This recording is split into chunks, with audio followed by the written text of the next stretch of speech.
Сәлеметсіздер ме? 7-12 ақпан аралығында біздің мектебімізде құқықтық навигатор аптауы өтеді.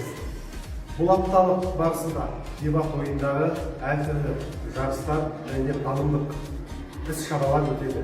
Баршаңызды осы апталыққа белсенді қатысуға шақырамын.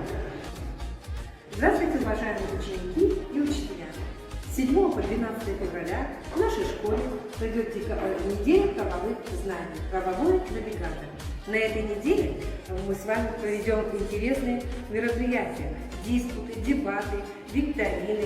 В начальных классах проведутся беседы о правовой грамотности. Просим вас всех принять активное участие.